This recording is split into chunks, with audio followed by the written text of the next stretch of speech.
Assalamualaikum warahmatullahi wabarakatuh. Baiklah, di sini perkenalkan, nama saya Zulkifli dengan NIM 1803436 dengan dosen pengampu mata kuliah seminar fisika Bapak Dr. Ahmad Fauzi MSI. Di sini saya akan mempresentasikan seminar fisika saya dengan judul Perbandingan pengujian kotekan beton dengan campuran styrofoam, polietilena termoplastik serta bottom as dari kapur batu bara. Selanjutnya itu adapun latar belakang mengapa saya mengangkat judul ini, yaitu yang pertama itu dilihat dari peningkatan jumlah penduduk yang semakin meningkat sehingga menyebabkan semakin besarnya kebutuhan akan perumahan di dunia konstruksi. Yang kedua itu ada dari kemajuan teknologi dan juga krisis ekonomi yang dialami oleh Indonesia sehingga mengarahkan pembangunan infrastruktur dengan material ringan. Dan latar belakang yang ketiga yaitu perkembangan konstruksi bangunan pada saat ini yang dipengaruhi oleh isu-isu pemanasan global sehingga para ahli dalam dunia konstruksi berlomba-lomba untuk mengusung konsep green building. Adapun identifikasi masalah dari judul saya itu yang pertama pemenuhan kebutuhan perumahan yang semakin meningkat sehingga mengakibatkan peningkatan kebutuhan beton dalam dunia konstruksi. Yang kedua itu kotekan beton yang dicampurkan dengan sampah styrofoam. Yang ketiga itu penggunaan bahan polietilena termoplastik dalam campuran pembuatan beton dalam menentukan kotekannya. Dan yang keempat itu penggunaan bahan bottom as dari kapur batu bara dalam pembuatan beton dalam menentukan kotekannya. Yang ketiga yaitu batasan masalah dari judul ini, yaitu berdasarkan identifikasi masalah yang telah saya paparkan tadi, maka di sini saya membatasi pembatasan masalah dengan tujuan supaya makalah ini lebih terfokus dan lebih terarah. Adapun di sini saya memfokuskan permasalahan terhadap kualitas beton dengan menggunakan campuran styrofoam, polietilena termoplastik dan juga bottom as dari batu kapur batu bara. Selanjutnya itu rumusan masalah dari makalah ini, yaitu yang pertama bagaimana kotekan beton yang berasal dari campuran styrofoam. Yang kedua itu bagaimana kotekan beton yang berasal dari campuran polietilena termoplastik. Yang ketiga itu bagaimana kotekan beton yang dihasilkan yaitu dari campuran bottom as. Yang keempat itu bagaimana perbandingan kualitas tekan beton yang telah dicampurkan dari styrofoam, polietilena termoplastik dan juga dari bottom as batu bara. Selanjutnya itu tujuan penulisan. Adapun tujuan penulisan makalah ini itu yang pertama mengetahui pengaruh dari styrofoam terhadap kuat tekan beton. Yang kedua itu mengetahui kuat tekan beton yang dihasilkan dari campuran polietilena termoplastik. Yang ketiga yaitu mengetahui kuat tekan beton yang dicampurkan dari bottom as. Yang keempat itu mengetahui bagaimana perbandingan kualitas kuat tekan beton yang telah dicampurkan dari styrofoam, polietilena termoplastik dan juga bottom as batu bara. Adapun manfaat penulisan dari makalah ini yaitu bagi penulis sendiri, yaitu penulisan karya ilmiah ini memuat informasi mengenai perbandingan kualitas beton dari kuat tekan beton yang telah dicampurkan dari sampah plastik. Selanjutnya untuk masyarakat itu karya ilmiah ini memuat informasi mengenai kualitas kuat tekan beton sehingga diharapkan masyarakat dapat memanfaatkan sampah plastik yang menjadi masalah lingkungan agar dapat termanfaatkan.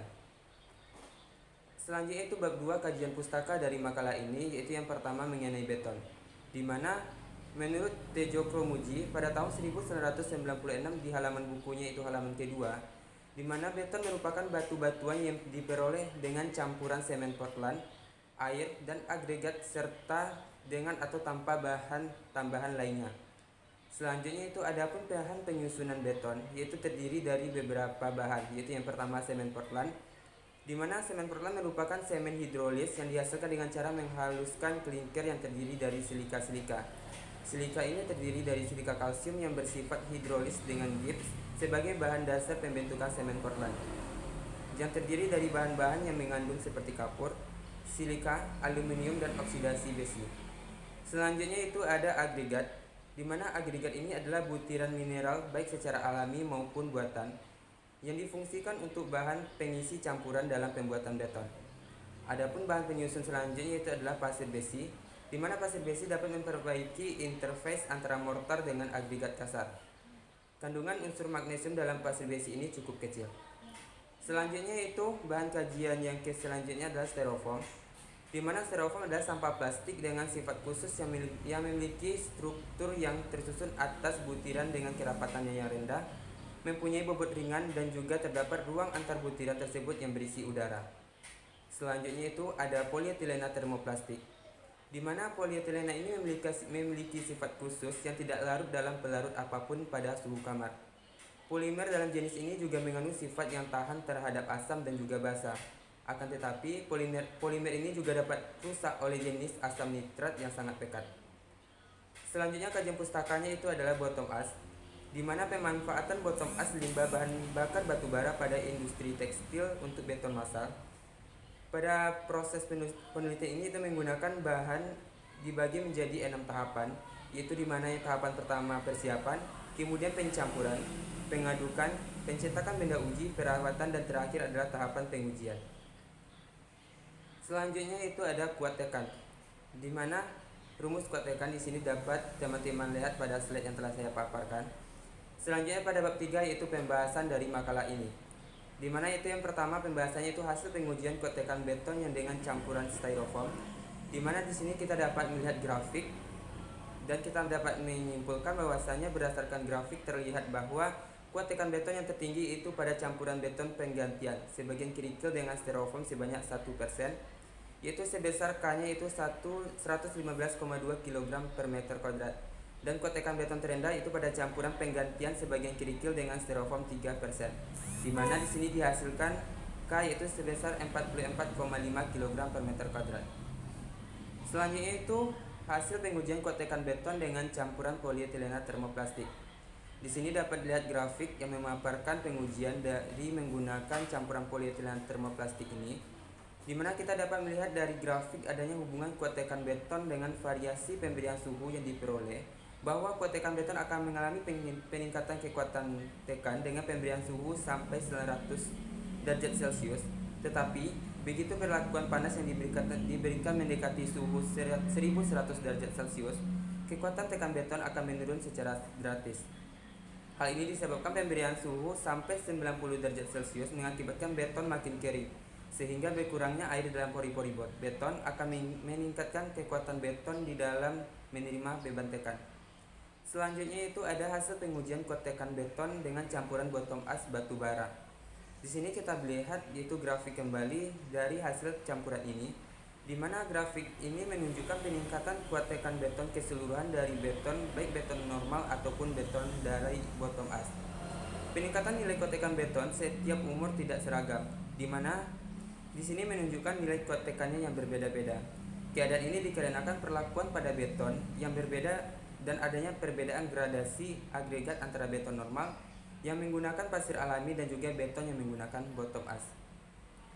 Selanjutnya yaitu ada perbandingan kualitas kuat tekan beton dengan campuran styrofoam, polietilena termoplastik dan juga bottom ash dari batu bara. Di sini kita dapat membandingkan di mana kualitas kuat tekan yang lebih baik dari masing-masing campuran tadi. Di mana yang pertama beton dengan campuran styrofoam. Berdasarkan data hasil pengujiannya, itu kuat tekan yang dicampurkan dengan styrofoam sebagai salah satu pengganti agregat kasar dalam pembuatan beton menunjukkan hasil penurunan kuat tekan beton, sehingga beton yang didapatkan dari campuran styrofoam ini tidak dapat digunakan di konstruksi bangunan. Untuk yang kedua itu beton dengan campuran polietilena termoplastik, di mana di sini agregat ringan yang berasal dari limbah plastik berjenis HDPE yang dapat digunakan sebagai bahan penyusunan beton ringan. Kekuatan tekan beton ringan dari agregat plastik ini yaitu diperoleh sebesar 13,16 MPa dengan berat isinya itu 1373 kg per meter kubik, sehingga penggunaan beton ringan ini hanya dipakai untuk elemen struktur ringan dan elemen non-struktur.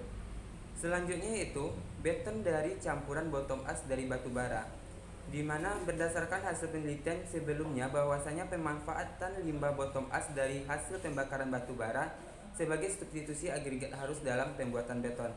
Limbah bottom ash dari hasil pembakaran batu bara difungsikan sebagai substitusi agregat halus dalam pembuatan beton dengan dicuci terlebih dahulu untuk menghilangkan kotoran-kotoran organik dan menurunkan dari kadar karbonnya. Selanjutnya itu kesimpulan, di mana kesimpulannya berdasarkan data hasil pengujian diperoleh nilai kuat tekan beton yang paling bagus adalah beton yang dicampurkan dari bottom ash yang berasal dari batu bara. Adapun beberapa faktor yang menyebabkan kenapa beton yang berasal dari bottom ash memiliki kuat tekan yang bagus adalah hasil rata-rata kuat tekan pada umur 56 hari beton normal sebesar 23,64 MPa. Sehingga sarannya di sini itu perlu dilakukan pengkajian yang lebih lanjut dari kuat tekan beton di dunia konstruksi yang berasal dari campuran bottom ash untuk dimanfaatkan di dunia kehidupan. Baiklah, itu adalah hasil presentasi dari makalah.